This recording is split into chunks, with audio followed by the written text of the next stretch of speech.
ನಮ್ಮ ಶಿವಮೊಗ್ಗದಿಂದ ಕೇವಲ 40 ಕಿಲೋಮೀಟರ್ ದೂರದ ಈ ಜಾಗದಲ್ಲಿ ವರ್ಷದ 365 ದಿನ ಕೂಡ ನೀರು ಬತ್ತೋದೇ ಇಲ್ವಂತೆ. ನಮಸ್ಕಾರ ಕರ್ನಾಟಕ. ರೀಸೆಂಟ್ ಆಗಿ ನಾನು ಸವಳಂಗದ ಹತ್ತಿರ ಇರೋ ತೀರ್ಥರಾಮೇಶ್ವರಕ್ಕೆ ವಿಸಿಟ್ ಮಾಡಿದ್ದೆ. ಈ ದೇವಸ್ಥಾನದ ಹೆಸರು ಹೇಳೋ ಹಾಗೆ ಶ್ರೀರಾಮನಿಂದ ತೀರ್ಥ ಮತ್ತು ಈಶ್ವರನ ಮೂರ್ತಿ ಉದ್ಭವ ಆಗಿರೋದ್ರಿಂದ ಈ ಕ್ಷೇತ್ರಕ್ಕೆ ತೀರ್ಥರಾಮೇಶ್ವರ ಎಂಬ ಹೆಸರು ಬಂದಿದೆಯಂತೆ. ಇಲ್ಲಿರುವ ಪುಟ್ಟ ನೀರಿನ ಹೊಂಡ ಈ ದೇವಾಲಯದ ವಿಶೇಷ. ಯಾಕಂದ್ರೆ ಈ ಹೊಂಡಕ್ಕೆ ನೀರು ಗುಪ್ತವಾಗಿ ಕಾಶಿಯಿಂದ ಹರಿದು ಬರುತ್ತೆ ಅಂತ ನಂಬಿಕೆ ಇದೆ. ಹಾಗೆ ವಿಶಿಷ್ಟವಾದ ರುಚಿ, ಹಲವಾರು ರೋಗಗಳನ್ನು ಗುಣಪಡಿಸುವ ಶಕ್ತಿ ಈ ನೀರು ಹೊಂದಿದೆ.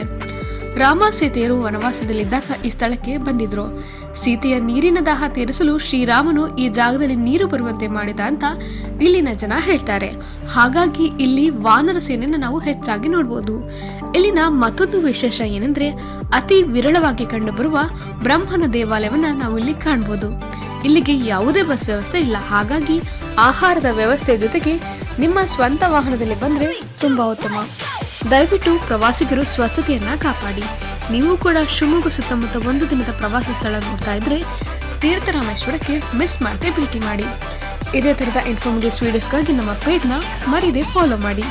ಧನ್ಯವಾದ.